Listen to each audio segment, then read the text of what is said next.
ہمارے ہاں بدقسمتی سے مختلف وجوہات کی بنیاد پر تاریخ کو وہ اہمیت نہیں دی گئی جو اس کا حق بنتا تھا،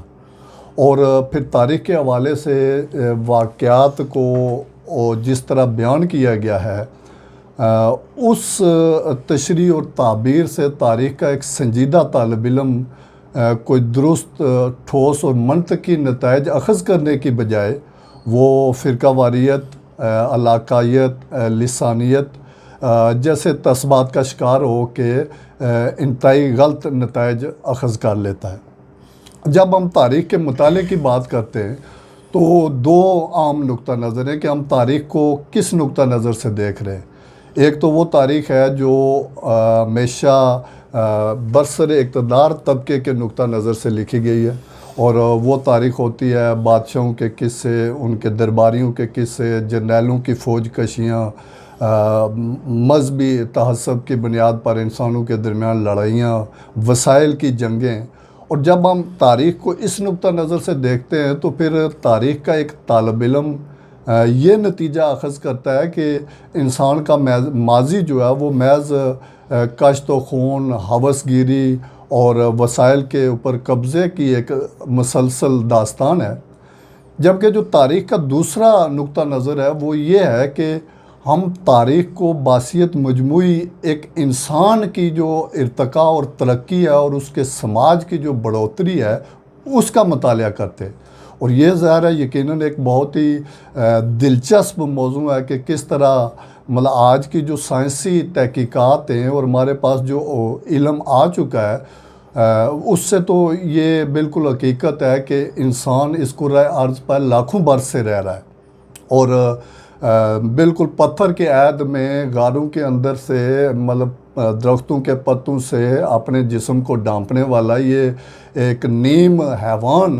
کیسے ترقی کر کے اور اپنے ناموافق موسمی حالات، ناموافق جو ماحولیاتی اثرات تھے، جنگیں تھیں، وبائیں تھیں، ان سب سے گزرتے ہوئے آج اس مقام تک پہنچ گیا ہے کہ اس نے پوری دنیا کو سمیٹ کے رکھ دیا ہے۔ انسانی جو ٹیکنالوجی ہے اس کی ترقی کے نتیجے میں ذرائع آمد و رفت اتنے فاسٹ ہو گئے کہ آج ایک انسان جو ہے وہ گھنٹوں کے اندر پوری دنیا کا سفر کر سکتا ہے، اور اس حد تک کہ یعنی پتھر کے عہد سے لے کر آج جیمز ویب ٹیلیسکوپ کے ذریعے وہ 13.8 بلینز ایئر پہلے کہکشاں کا جو وجود میں آنا تھا اس کو اپنے اس منظر کو، نظارے کو دیکھ رہا ہے۔ تو یہ جو ساری ترقی اور ڈیولپمنٹ ہے علوم و فنون کی، سائنسی تحقیقات کی، انسانی تہذیب و تمدن کی بڑھوتری کی، کہ کیسے غاروں والا آج جو ہے وہ 150 منزلہ برج الخلیفہ اور اس طرح کے جو عمارات ہیں وہ بنا کے یہاں تک پہنچا ہے۔ تو میں یہ سمجھتا ہوں کہ بحیثیت مجموعی جو ہے وہ تاریخ کا مطالعہ انسان کی اور انسانی سماج کی بڑھوتری، ترقی اور ارتقاء کی ایک مسلسل داستان ہے۔ اس میں چھوٹی سی ایک بات یہ آپ کے سوال کے حوالے سے مینشن کرتا چلوں کہ انسان ماضی کو سمجھے بغیر کوئی درست نتیجہ اخذ نہیں کر سکتا۔ ماضی انسان کے لیے انتہائی ناگزیر ہوتا ہے، اس کا علم انتہائی ناگزیر ہوتا ہے، قوموں کے عروج و زوال کی داستانیں اور پھر ان سے نتائج اخذ کر کے اپنے حال اور مستقبل کو بہتر صرف اور صرف تاریخ شناسی کے ذریعے کہا جا سکتا ہے۔ مثلا خلدون صاحب نے یہ بات کہی تھی کہ جو تاریخ ہوتی ہے، ماضی ہوتا ہے، اس کا تعلق حال اور مستقبل سے بالکل ویسا ہی ہے جیسے دریا کے بہتے ہوئے پانی کا۔ تو تاریخ کو جانے بغیر نہ ہی تو افراد کوئی سماجی فہم و فراست حاصل کر سکتے اور نہ ہی اقوام اور ممالک اور بحیثیت کل انسان ایک بہتر حال اور ایک بہتر مستقبل تشکیل دے سکتے ہیں۔ بہت شکریہ جی پروفیسر شکور صاحب نے ماشاءاللہ بہت اچھے انداز میں ابن خلدون کا وہ مشہور جو انہوں نے کہا ہے کہ بہتے ہوئے پانی کی طرح ہے، کہ جس طرح ایک بہتا ہوا پانی پیچھے کے ساتھ تسلسل ہوتا ہے۔ یہاں میں آپ لوگوں کی توجہ چاہوں گا جو ہمارے اسٹوڈنٹ ہیں، آزاد کشمیر کے بھی ہیں، پاکستانی ہیں،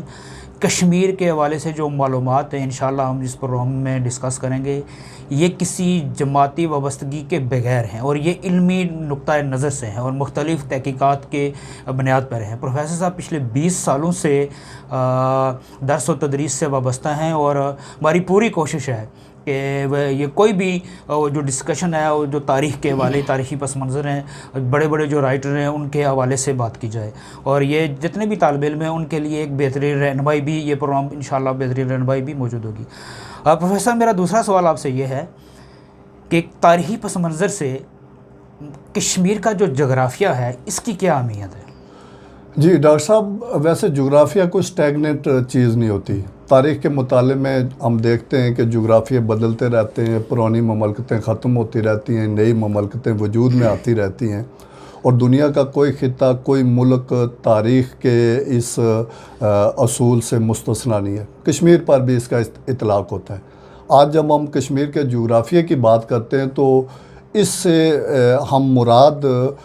ڈوگرا عہد کا کشمیر لیتے ہیں، اور یہ بھی میں ذکر کرتا چلوں کہ ڈوگرا عہد کا جو کشمیر تھا یہ تقریباً تاریخ کے ایک لمبے عرصے تک کشمیر کی جغرافیائی ساخت کم و بیش یہی رہی ہے۔ اس لیے کشمیر کے جغرافیہ کو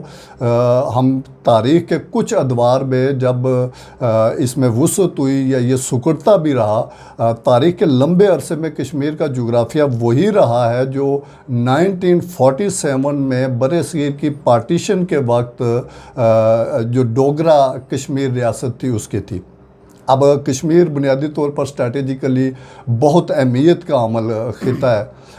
اس کے ہم دیکھتے ہیں کہ مشرق میں تبت ہے، مغرب میں پاکستان کا صوبہ KPK اور افغانستان ہے، اس کے شمال میں چین اور پھر واہ خان کی پٹی کے اس پار جو ہے وہ ترکستان ہے، اور اسی طرح جو ہے وہ جنوب میں پاکستان اور ہندوستان ہے۔ اب کشمیر جس جگہ پر واقع ہے، آج کے عہد میں ہم اس کو 4 ایٹمی طاقتوں کے بیچ میں دیکھتے ہیں۔ پاکستان ہے، انڈیا ہے، چائنا ہے، اور واہ خان کے پار ظاہر ہے رشیا ہے۔ اب کشمیر کے اندرونی جو انتظامی تقسیم ہے اس میں کشمیر 3 صوبوں پر مشتمل ہے۔ صوبہ جموں ہے، صوبہ کشمیر ہے، اور سرحدی صوبہ لداخ ہے۔ رقبے کے اعتبار سے جو ٹوٹل ریاست جموں و کشمیر ہے اس کا رقبہ 84,471 مربع میل ہے۔ اس میں صوبہ جموں کا رقبہ 12,578 مربع میل، جبکہ وادی کا صوبہ کشمیر کا رقبہ 8,500 اور سرحدی صوبہ لداخ کا رقبہ جو ہے وہ 63,554 اسکوائر مائلز ہے۔ 1947 میں جب بدقسمتی سے ریاست ڈیوائیڈ ہوتی ہے تو اس کے بعد اس کے رقبے کی جو موجودہ صورتحال بنتی ہے وہ یہ ہے کہ نیئرلی جو ہے وہ تینوں صوبے جو کشمیر کے ہیں، صوبہ جموں، صوبہ کشمیر اور صوبہ لداخ، اس کا اپروکسیمیٹلی 50,000 اسکوائر مائلز بھارت کے زیر انتظام اور تقریباً 34,000 اسکوائر مائل جو ہیں وہ پاکستان کے زیر انتظام ہے۔ اس میں 1962 میں جو چائنا انڈیا جنگ ہوئی اس میں لداخ کا، جس کو ہم اقصی چین کہتے ہیں، اقصی چین، اس کا تقریباً اب 9,171 اسکوائر مائل جو ہیں وہ چائنا کے پاس ہیں یا چائنا کے زیر انتظام ہیں۔ جی بہت شکریہ جی، بڑی تفصیل کے ساتھ اور ایکوریٹلی آپ نے ماشاءاللہ بہت اچھے انداز میں کشمیر کا جغرافیہ بیان کیا۔ ہم نے پروگرام کے شروع میں بات کی تھی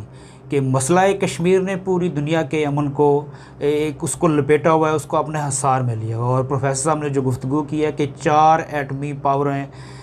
کشمیر کے سراؤنڈنگ میں موجود ہیں، تو کسی بھی وقت اللہ نہ کرے کوئی ایسی بات ہو، کوئی چنگاری لگے جو پوری دنیا کے امن کو لپیٹ میں لے سکتی ہے۔ میرا پروفیسر صاحب اسی سے جڑا اگلا سوال ہے کہ کشمیر کی موجودہ آبادی کتنی ہے اور مختلف قومیتوں کے حساب سے آبادی کا کیا تناسب ہے، اور کون کون سے مذاہب کشمیر میں موجود ہیں؟ بہت شکریہ ڈاکٹر صاحب۔ اپروکسیمیٹلی کشمیر کی اس وقت آبادی مطلب متحدہ پورے کشمیر کی، ہندوستانی، پاکستانی اور چائنی زیر انتظام کشمیر، اس کی آبادی تقریباً 2 کروڑ اور 20 لاکھ ہے۔ ہندوستانی زیر انتظام کشمیر کی آبادی 1 کروڑ 17 لاکھ، آزاد کشمیر کی آبادی 45 لاکھ، گلگت بلتستان کی آبادی 18 لاکھ، اور اسی طرح پاکستان میں مقیم کشمیریوں کی آبادی تقریباً 2 ملین اور بیرون ملک آباد کشمیریوں کی آبادی تقریباً وہ بھی 2 ملین کے لگ بھگ ہے۔ جب مذہبی بنیادوں پر ہم دیکھتے ہیں تو کشمیر کا ظاہر ڈومینیٹڈ جو ریلیجن ہے، آبادی کی اکثریت اس کا تعلق اسلام سے ہے۔ نیئرلی 65% کشمیر کی آبادی جو ہے وہ اسلام کے مذہب سے تعلق رکھتی ہے، 31% ہندو ہیں، 1.5% کشمیری جو ہے وہ سکھزم ان کا عقیدہ ہے، اور اسی طرح تقریباً 1.5-2% بدھ کشمیری آبادی کا حصہ ہے۔ قومیتوں کے حوالے سے یہ ہے کہ کشمیر کے اندر جو ڈومینیٹڈ بڑی قومیتیں ہیں ان میں کشمیری ہیں، لداخی ہیں، بلتی ہیں،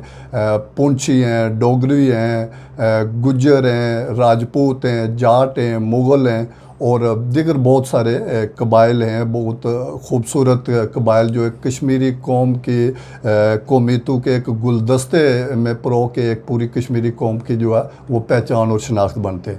تو زبانوں کے حوالے سے بھی یہ ہے کہ کشمیر کے اندر 6-7 زبانیں بولی جاتی ہیں۔ کشمیر کی جو سب سے زیادہ بولی جانے والی زبان ہے وہ کشمیری ہے،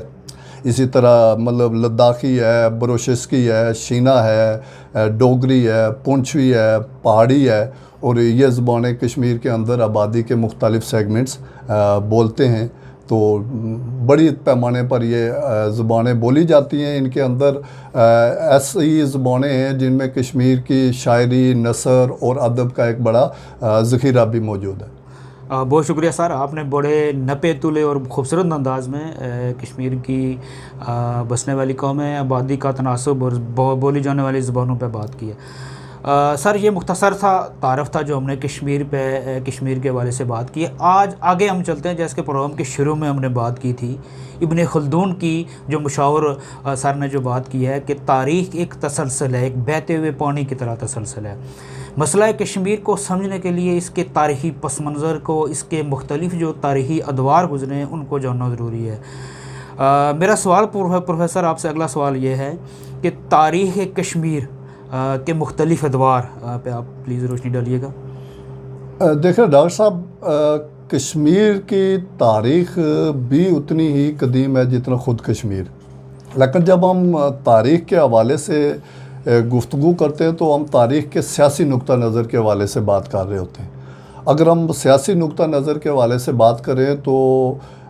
باقی ہندوستان کی نسبت کشمیر اس حوالے سے خوش قسمت رہا ہے کہ کشمیر میں تاریخ نویسی اور تاریخ کے لکھنے کا عمل باقی ہندوستان کی نسبت جو ہے وہ بڑا رچ رہا ہے، اور اس کی جو ہے وہ اعتراف بہت سارے ہندوستان اور پاکستان کے بہت اعلیٰ پائے کے جو مورخین ہیں وہ کرتے ہیں۔ اگر ہم کشمیر کی سیاسی تاریخ کا جائزہ لیں تو اس کا آغاز ہم جو ہے وہ تقریباً 1883 قبل مسیح سے کرتے ہیں،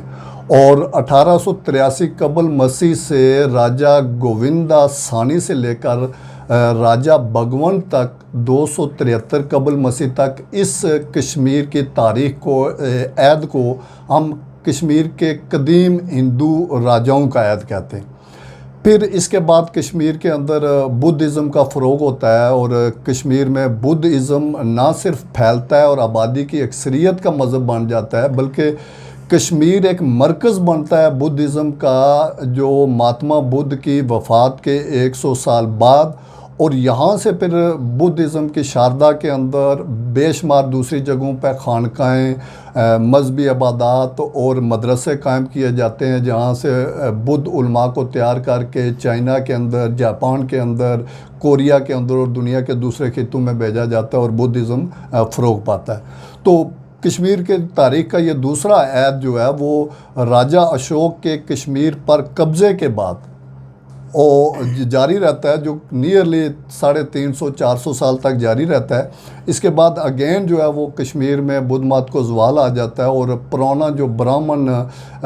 طبقہ ہوتا ہے وہ پھر کشمیر کے اقتدار پر قابض ہو جاتا ہے۔ تو ہم اس سارے عہد کو جو ہے وہ بدھزم کا عہد جو ہے وہ 273 قبل مسیح سے کشمیر کے اندر مسلم سلاطین کے عہد تک لے آتے ہیں، اور وہ ہوتا ہے 1339 تک۔ 1339 سے کشمیر کی تاریخ کا تیسرا عہد شروع ہوتا ہے جس کو ہم مسلم سلاطین کا عہد کہتے ہیں، اور اس کی خاصیت یہ ہوتا ہے کہ مسلم سلاطین کے عہد کے تقریباً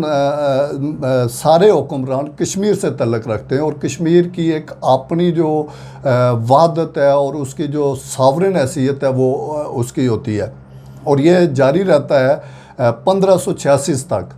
تو 1586 سے پھر لے کر 1753 تک کشمیر کا ایک مغلیہ عہد کا کشمیر ہے، جس میں کشمیر کے اوپر دلی سے مغل بادشاہ حکمرانی کر رہے ہوتے ہیں، اور پھر 1753 سے 1819 تک کشمیر کی تاریخ کا افغان عہد ہے۔ 1819 سے 1846 تک تخت لاہور کے مہاراجہ رنجیت سنگھ کے سکھ عہد کا عہد ہے کشمیر میں، اور پھر 1846 سے 1947 تک برصغیر کی تقسیم تک 101 سالہ ڈوگرا عہد ہے۔ یہ کشمیر کی تاریخ کے موٹے موٹے ادوار ہیں، اور ان ادوار کو کچھ خصوصیات کی بنیاد پر ایک دوسرے سے علیحدہ کیا گیا، ادروائز تاریخ ایک مسلسل جیسے ہم ذکر کر چکے ہیں دائرہ ہے، اور اس کا ہر عہد کا دوسرے کے ساتھ بڑا گہرا تعلق ہے۔ بہت شکریہ سر، آپ نے بڑے تاریخی اس سے رہنمائی کی ہے ہماری۔ میں جو سمجھا ہوں سب سے پہلی دفعہ کشمیر کی آزاد و خود مختار سیٹ جو پہلی دفعہ ختم ہوئی تھی وہ راجہ اشوک کے دور میں، جی بالکل، جی پھر آگے مختلف دور میں مختلف کشمیری حکمران بھی رہے ہیں اور مختلف رہے ہیں۔ تو انشاءاللہ اگلے پروگراموں میں ہم ہر ادوار کے حوالے سے تفصیل کے ساتھ بات کریں گے، اور آپ لوگوں سے ریکویسٹ ہے کہ آپ اپنی قیمتی رائے سے ہمیں ضرور آگاہ کیجیے گا، اور پروفیسر صاحب ہمارے ساتھ انشاءاللہ موجود رہیں گے۔ بہت شکریہ، اللہ حافظ۔ بہت شکریہ سر۔